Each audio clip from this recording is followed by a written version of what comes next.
Hello everyone, मैं अंकित आप लोगों का इस चैनल में स्वागत करता हूं। आज का हमारा वीडियो रहने वाला है प्रतिशत कैसे निकालें। किसी भी नंबर का हम कैसे प्रतिशत निकाल लें, आज हम इस वीडियो में बेसिक से एकदम क्लियर जीरो से एडवांस लेवल तक सीखने वाले हैं। यदि आपको भी प्रतिशत में प्रॉब्लम होता है तो इस वीडियो को पूरा वॉच जरूर करिएगा। चलिए ज़्यादा समय न लेते हुए हम आते हैं अपने पहले कॉन्सेप्ट के ऊपर।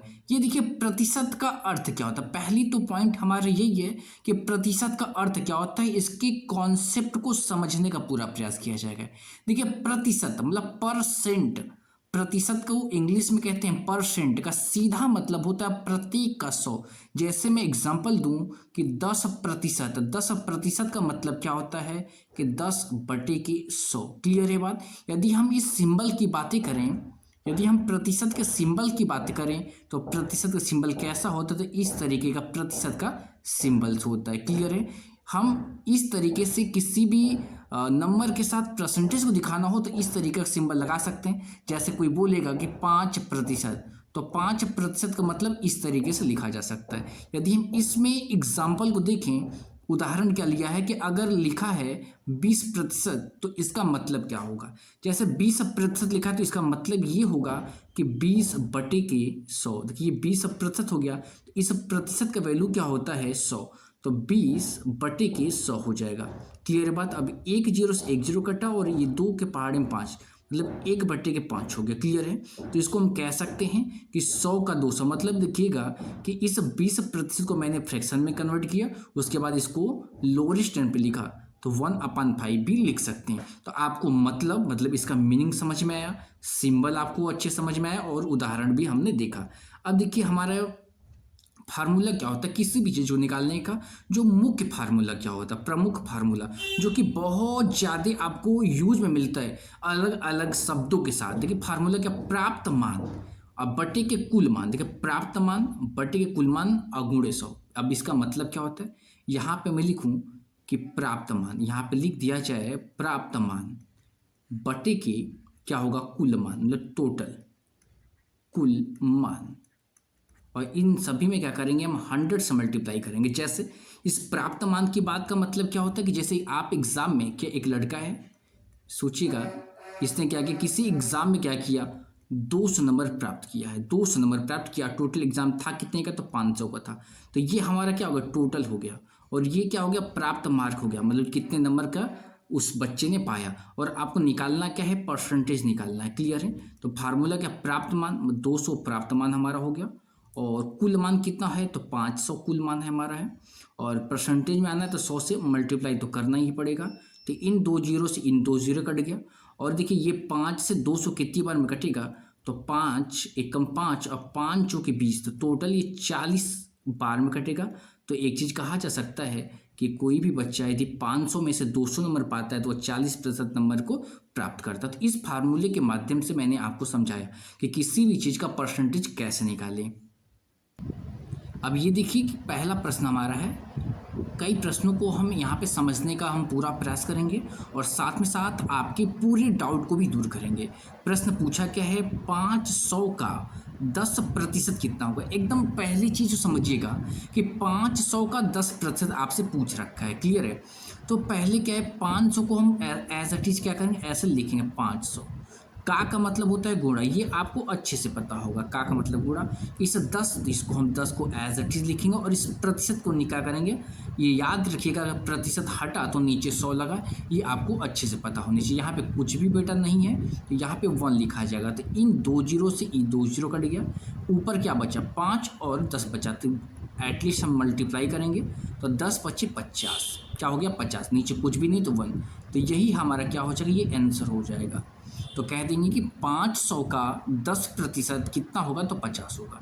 क्लियर है। इतनी बात समझ में आई कि किसी भी नंबर का हम x% कैसे फाइंड आउट करें, ये पूरा हम एक एक चीज़ को समझने वाले हैं। जैसे 500 का 10% कितना होगा, तो 500 का मैंने 10% निकाला तो इक्वल टू 50, ये हमारा आंसर हो जाएगा। अब अगला प्रश्न देखिए कि 1200 का 15% कितना होगा। तो इस 1200 का 15%, तो 1200 को हम एज इट इज 1200 लिखेंगे। का मतलब होता है गुणा, गुणा लगाए, फिर 15% मतलब 15/100।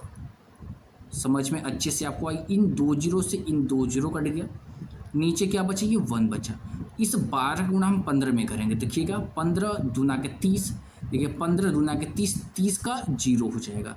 कैरी कितना हो गया, साइड में लिख लेंगे 3। क्लियर है। अब 15 एकम 15, अब 15 में 3 जोड़ेंगे तो 180 हो जाएगा। क्लियर है। तो हमारा कितना आंसर आ गया, 180 आ गया। तो एक चीज़ हम कह सकते हैं कि 1200 का 15% कितना होगा, वह 180 होगा।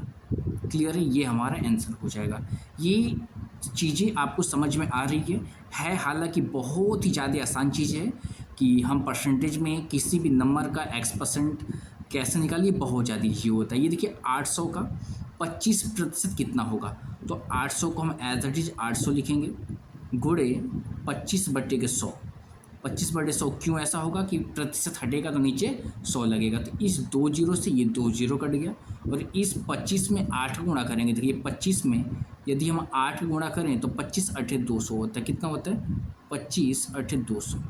ये हमारा आंसर हो जाएगा। क्लियर कह सकते हैं कि 800 का 25% 200 के इक्वल होगा। क्लियर है।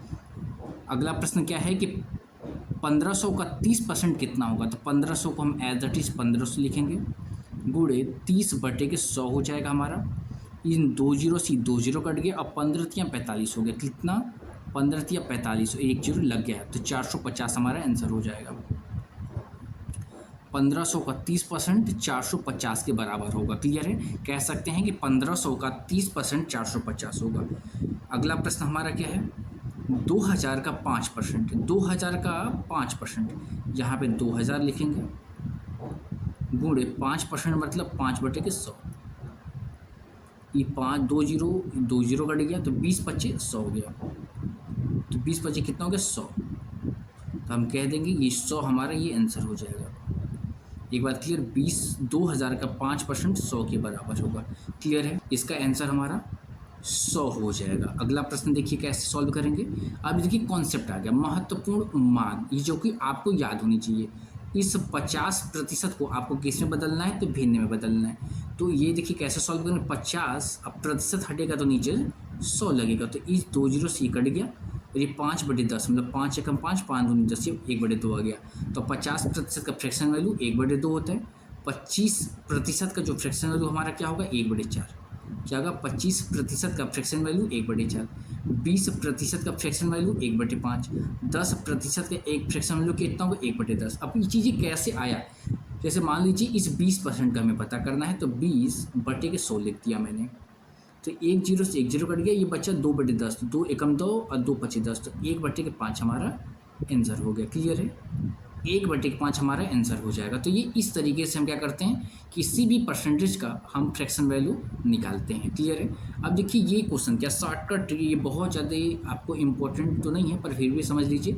किसी भी संख्या का 10% निकालना हो, किसी भी संख्या का 10% निकालना हो, तो सीधे अंतिम से 1 जीरो हटा दें या फिर दशमलव में बिंदु लगा दें। जैसे कहने मतलब ये है कि यदि 100 का अगर 10% निकालना चाहते हैं, 10%, तो क्या करें, किसी भी, तो इसका 10%, एक पीछे 1 जीरो हटा दीजिए, 10 आंसर हो गया। जैसे 500 का 10% निकालना है, 10% 1 जीरो हटा दीजिए, हमारे यही आंसर हो जाएगा। यही आपसे कहना चाहता है, इस कॉन्सेप्ट का मतलब यही है बस। यदि 1000 का 10% पूछ रहा है, तो इस 1 जीरो को हटा दीजिए, आंसर 100 हो जाएगा। पूछेगा 250 का 10% बताइए, तो इसको 1 जीरो हटा दीजिए, 25 हो जाएगा। यदि बोलेगा 25 का 10% निकालो, तो एक यहाँ पर लगा लीजिए दशमलव, ये आंसर हो जाएगा। तो आपसे ये कह रहा है कि किसी भी संख्या का 10% निकालने के लिए सीधे अंतिम से 1 जीरो हटा दीजिए, या फिर आपको जीरो दिखाई ना दे तो आपको क्या करना है, जीरो मतलब पीछे से एक डिजिट पे दशमलव को लगा देना। क्लियर है। ये आपको होमवर्क में रहेगा, होमवर्क। 2500 का 12% कितना होगा, ये आपको बताना है। कमेंट करके बताना है कि 2500 का 12% कितना होगा। क्लियर है। इस वीडियो में इतना ही। यदि आपको ये वीडियो अच्छा लगा हो तो प्लीज़ आपसे रिक्वेस्ट करते हैं, इस वीडियो को लाइक ज़रूर करिए और हमारे चैनल को ज़्यादा से ज़्यादा सब्सक्राइब करिए और अपने दोस्तों को जरूर शेयर करिए। Thank you for watching. जय हिंद, जय भारत।